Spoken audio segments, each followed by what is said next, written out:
Today, I'm going to speak to you about generosity.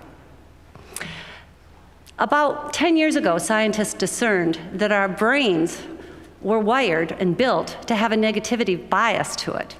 And that means that when bad things happen to us, they sink into our brain and cling to it like Velcro and cause us to ruminate on them over and over, even days and weeks after they've happened. But when good things happen to us, they slide off of our brain like Teflon, cheese on Teflon. We have to concentrate on them for 10 to 20 seconds to get them to actually sink in. So now, for the next couple of moments, I want to talk a little bit about how generosity has influenced your life. I want you each to focus on a time when someone was unexpectedly generous to you. Call it to mind.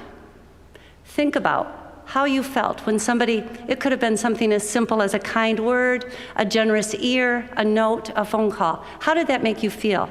Sink deep into it. Concentrate on that feeling. Now I want you to switch that around and think about a time when you were generous to someone who you had no responsibility or obligation to. How did that make you feel? Where were you? Bring that memory up in color. Concentrate on it. Feel it in your mind and in your heart. As that exercise just demonstrated, receiving generosity and giving generosity both bring joy.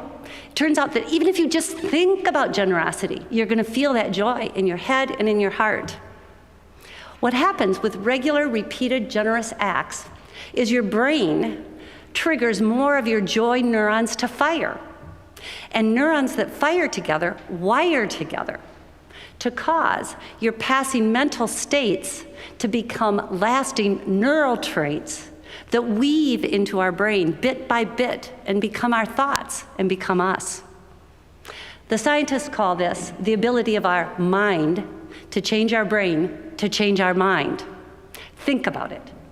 Regular, joyous giving has the capacity to rewire our brains so that they become more Velcro-like and less Teflon-like to these joyous activities.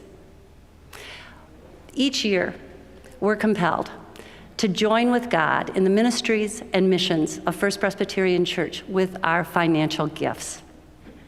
Today, my prayer for you is that you'll repeat the exercise that we just did together on generosity, and that you'll remember it, and that it will compel you to give generously in this upcoming fiscal year. In the words of Nike, just do it and bring on the joy. Thank you.